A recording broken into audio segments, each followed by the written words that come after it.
Welcome to quick review. और quick review में current affairs का एक और टॉपिक डिस्कस करते हैं और वो है जी hypersonic missile, Iran advancement and implications. के ईरान जो है उसने हाइपरसोनिक मिसाइल बना लिया है और ये बहुत ज़्यादा अहम है, न सिर्फ ईरान के लिए बल्कि पूरे रीजन के लिए जो है बहुत ही इंपॉर्टेंट चीज़ है। उसकी वजह ये है कि ईरान को, आपको पता है, न्यूक्लियर डील जो है 2015 के अंदर हुई थी, उसके तहत मिसाइल टेक्नोलॉजी बनाने से रोका गया था, लेकिन ईरान ने हाइपरसोनिक मिसाइल बना लिया, जिसका मतलब ये है कि वो बहुत ही ज़्यादा जो है वो एडवांस नोयत पे चला गया है मिसाइल टेक्नोलॉजी के अंदर। जो सबसे बड़ा थ्रेट जो है वो किसके लिए है? वो सबसे बड़ा थ्रेट जो है वो इजराइल के लिए है।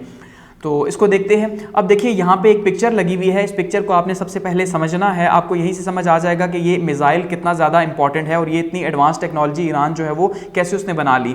देखिए ईरान ने तेहरान के अंदर जो उनका कैपिटल है उसमें इस तरह के बड़े बड़े जो है बिल बोर्ड्स लगाए हुए हैं, जिनके अंदर हाइपरसोनिक मिसाइल दिखाया गया है और साथ में 3 लैंग्वेजेस के अंदर जो है वो एक मैसेज लिखा गया है। अरबी के अंदर लिखा गया है, साथ में फ़ारसी के अंदर लिखा गया है और साथ में जो है उसने लिखा है इब्रानी ज़ुबान के अंदर। जो इब्रानी ज़ुबान है, हिब्रू लैंग्वेज, वो किसकी है? वो यहूदियों की है, यानी उनको डायरेक्टली मैसेज दिया जा रहा है। और लिखा हुआ यहाँ पे है कि तेल अवीव 400 सेकेंड्स। इसका मतलब समझ रहे हैं? इसका मतलब ये है कि हाइपरसोनिक मिसाइल बहुत एडवांस टेक्नोलॉजी है और इसका मतलब ये है कि 400 सेकंड्स के अंदर अंदर जो है तेल अवीव या हम जो इसराइल का कैपिटल है उस कैपिटल तक पहुंच जाएंगे और उसे हम मार करना चाहेंगे तो मार कर सकेंगे। और इसका नाम जो है इन्होंने अल-फतह रखा है, अल्लाह के 99 नामों में से एक नाम है जिसका मतलब द विक्ट्री है। तो ये बहुत ही इंपॉर्टेंट नाम के हिसाब से भी और साथ में जो इसकी स्पीड है वो बहुत ज़्यादा है कि ये सिर्फ 400 सेकेंड के अंदर जो है वो तेल अवीव तक पहुँच के तो इसराइल को तबाह कर सकता है। तो ये मैसेजेस पूरे तेहरान के अंदर जो है बड़े बड़े बिलबोर्ड्स की शक्ल में लगाए गए हैं, जो एक किस्म का आप कह लें कि एक जंग की धमकी है, एक खुली जंग की धमकी है। किसको? इजराइल को, ईरान की तरफ से। हालांकि ईरान जो है वो न्यूक्लियर वेपन्स नहीं बना सकता 2015 के मुआहदे के अकॉर्डिंगली, लेकिन फिर भी वो इतना एडवांस जा चुका है। तो इसको समझते हैं। देखिए जो हाइपरसोनिक मिसाइल है ये मॉडर्न वॉरफेयर के अंदर बहुत ज़्यादा इंपॉर्टेंट है। यानी इस टाइम पे अगर हम बात करें मिसाइल टेक्नोलॉजी की तो अल्टीमेटली मिसाइल टेक्नोलॉजी जो है वो सबसे इंपॉर्टेंट है, क्योंकि आप एक जगह से दूसरी जगह से मार करके अपनी जगह बैठे हुए अपना हदफ जो है वो अचीव करते हैं। तो उसमें सबसे एडवांस टेक्नोलॉजी हाइपरसोनिक मिसाइल है।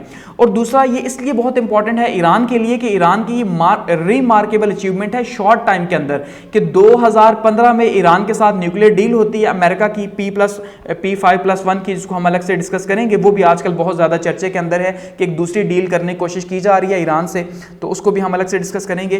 तो लेकिन 2018 में जो है वो ट्रंप साहब या अमेरिका जो है वो निकल जाता है इस डील से कि भाई हमें ये डील कबूल नहीं, हम एक और बेहतर डील करेंगे, ये सोच के। तो कहा यह जा रहा है कि 2018 से 2023 के बीच में ये मिसाइल बनाया गया हाइपरसोनिक का। और ये भी खतरा है इस टाइम पे एक्सपर्ट्स को, जो गोरे एक्सपर्ट्स हैं उनको, कि भाई कहीं ये मिसाइल जो एटम बम है वो ही ना बना ले, क्योंकि इसका मतलब ये है कि अगर इसने हाइपरसोनिक बना लिया वो भी अचानक से, तो ये बहुत बड़ी बात है। अब अगर हम हाइपरसोनिक मिसाइल को समझते हैं, पहले हाइपरसोनिक मिसाइल को समझते हैं फिर ईरान के हाइपरसोनिक मिसाइल को समझेंगे। तो हाइपरसोनिक मिसाइल जो है ये मैच 5 और 5 times the speed of sound है, यानी जो आवाज़ की स्पीड है उसकी स्पीड के मुकाबले में इसकी स्पीड 5 टाइम ज़्यादा होती है हाइपरसोनिक मिसाइल की। ईरान के हाइपरसोनिक की नहीं, उसकी इससे भी ज़्यादा है, ये हाइपरसोनिक मिसाइल की है। अब मैच 5 क्या है? देखिए मैच जो है ये एक आप कह लें रेशो होती है। क्या रेशो होती है? एक मीडियम के अंदर जब 2 चीजें हो तो उन 2 चीजों की जब रेशो लेनी हो तो ये मैच उसको हम कहते हैं। जैसे एक साइड पे साउंड की स्पीड है तो दूसरी साइड पे जो है वो हाइपरसोनिक की स्पीड है। तो इन दोनों की स्पीड का जब हम एयर के मीडियम में अंदाजा करेंगे तो उससे हम पता चलेगा कि मैच 5 है, यानी जो हाइपरसोनिक मिसाइल है वो आवाज की निस्बत 5 गुना तेज है। ठीक है, 5 टाइम्स उसकी स्पीड ज्यादा है। तो दूसरा साथ साथ ये एक्सेप्शनल स्पीड बहुत ज़्यादा है, यानी कि इसकी आप स्पीड को मजीद देखें तो 1.7 किलोमीटर पर सेकंड इसकी स्पीड है, या आप कह लें 6174 किलोमीटर पर आवर के एक घंटे में 6174 किलोमीटर ये ट्रेवल कर सकता है और सिर्फ एक सेकंड में 1.7 किलोमीटर। तो इसीलिए जो है उसने बिल बोर्ड पे लिखा हुआ है कि 400 सेकेंड्स जो है वो इस टाइम पे इजराइल अब दूर रह गया ईरान से या उसके अटैक से। तो इसीलिए इजराइल को बहुत ज़्यादा तकलीफ हो रही है यहाँ पे। अगर हम मजीद देखते हैं इसके हाइपरसोनिक मिसाइल की तो इसकी एबिलिटी क्या है? इसकी एबिलिटी ये है कि जब इसको एक बार हवा के अंदर जो है वो छोड़ा जाता है, मार किया जाता है, तो जब ये दोबारा री एंटर होता है अर्थ के एटमॉस्फेयर के अंदर तो ये अपनी जो पोजीशन है उसको चेंज कर लेता है, यानी अपने आप को स्पेस में चेंज करता रहता है, जिस वजह से ये इंटरसेप्ट नहीं हो सकता या इसको अटैक नहीं किया जा सकता। अब ईरान के पास जो टेक्नोलॉजी है वो हाइपरसोनिक की है, देखिए आप इसको जरा समझिएगा। और इजराइल के पास मिसाइल को डिटेक्ट करने की जो टेक्नोलॉजी टेक्नोलॉजी है तबाह करने की, उसको कहते हैं आयरन डोम।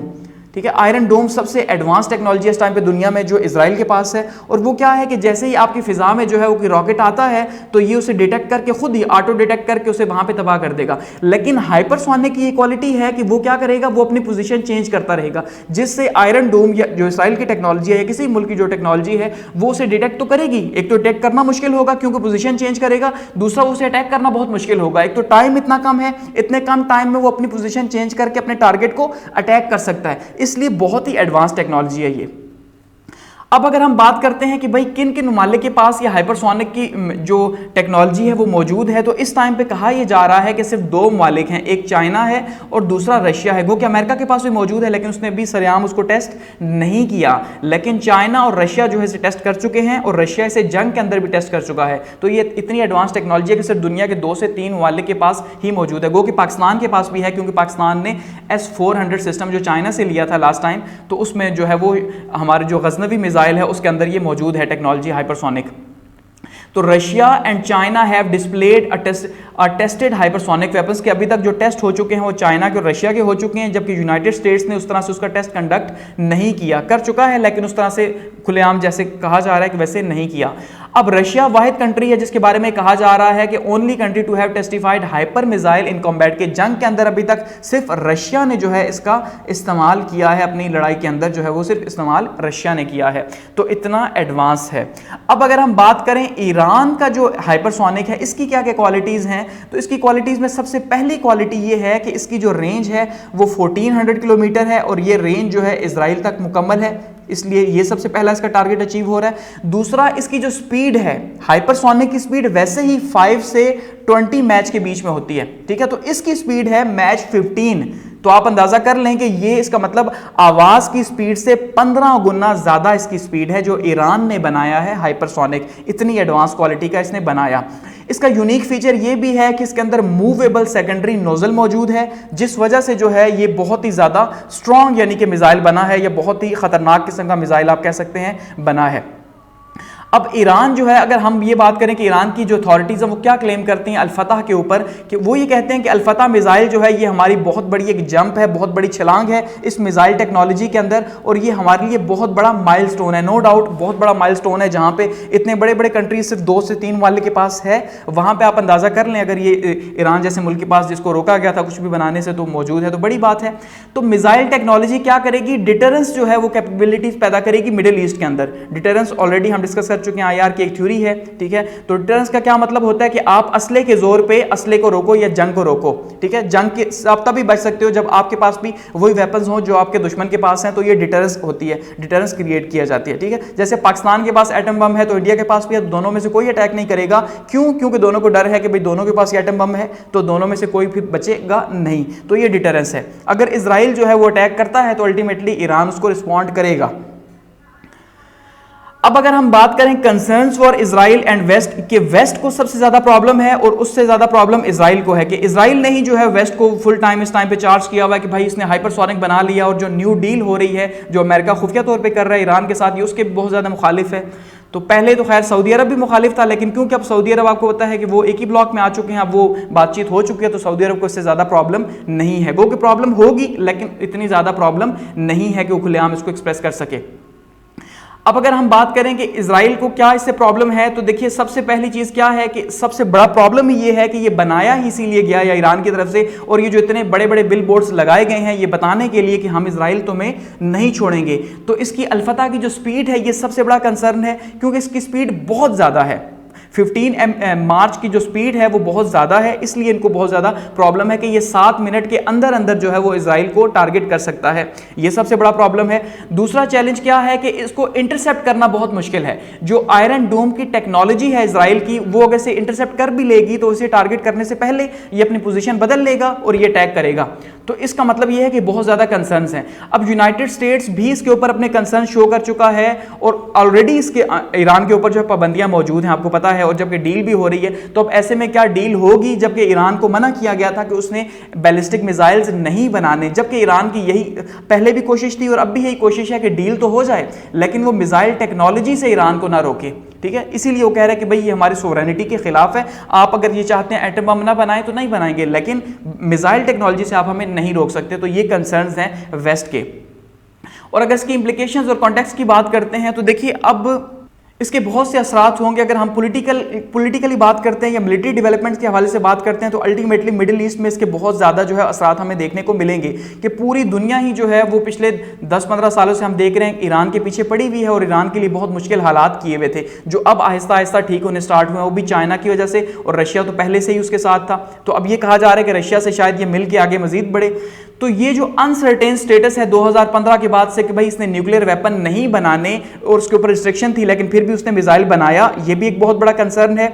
और दूसरा जो ग्रोइंग टाइज हैं, जो रिलेशंस हैं ईरान के और रशिया के बीच में, रशिया तो वैसे भी किसी की नहीं सुनता आपको पता है और ईरान भी फिलहाल नहीं सुन रहा, तो ये कहा जा रहा है कि भाई पोटेंशियल आर्म डील जो है वो हो सकती है रशिया के बीच में और ईरान के बीच में, और जिसको चाइना जो है वो फैसिलिटेट कर सकता है, क्योंकि चाइना भी ये चाहता है कि मिडिल ईस्ट के अंदर ईरान को स्ट्रांग किया जाए ताकि अमेरिका को यहां से मार भगाया जाए या बाहर रहने पे मजबूर किया जाए।